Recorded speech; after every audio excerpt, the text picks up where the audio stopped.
আমরা যখন ফরেন ট্যুরটা প্ল্যান করি তখন হচ্ছে প্ল্যানিংয়ের একটা অংশ জুড়ে ছিল হচ্ছে হোটেল বুকিং। তো আমরা অনলাইনে দেখে দেখে হোটেল বুকিং দিছি।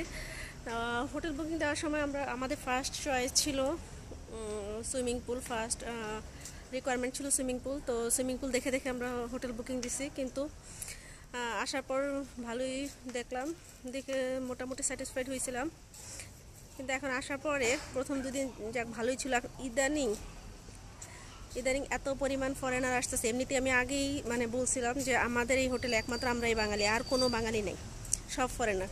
কিন্তু এখন ইদানিং এমন 2 দিন ধরে এমন সব ফরেনারগুলো আসতেছে, সুইমিংয়ের কাছে যাওয়াই যায় না। আমরা এখানে আর আজকের দিন আসি, কালকে ইনশাল্লাহ মালয়েশিয়ার উদ্দেশ্যে রওনা হবো, মালয়েশিয়া চলে যাবো। তো ভাবলাম আজকে ফ্যামিলির সবাই মিলে হচ্ছে একটু সুইমিংয়ে নামবো ভাবছিলাম। শেষমেশ সবাই মিলে এখানে একটু সুইমিং করে যাব, কিন্তু এখন মনটা এত খারাপ। সারাদিন সকাল থেকে আমি 10 মিনিট পর পর যা চেক করতেছি পুলে, পুলের এমন অবস্থা, পুলের ধারে কাছে যাওয়াই যায় না।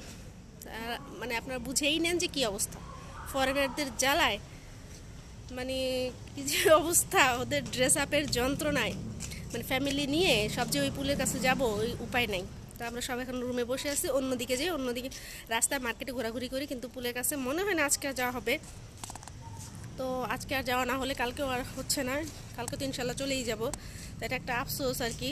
তো ইদানিং এটা একটা শিক্ষা হয়েছে, এরপর থেকে কখনো হোটেল খুঁজতে গেলে হিস্ট্রিটাও একটু চেক করতে হবে বা একটু দেখতে হবে যে বাঙালিরা বেশি আসে, ইন্ডিয়ানরা বেশি আসে যেগুলো, এগুলাতে যাইতে হবে। এখানে এত পরিমাণ ফরেনারের কারণে এখন ওদেরই সব সুযোগ সুবিধা।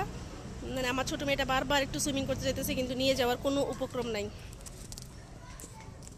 এটা একটা নতুন জিনিস, এতদিন শুধু টিভিতে দেখছি, এখন বাস্তবে দেখতেছি। আল্লাহ কি যে বলবো, যাক আল্লাহ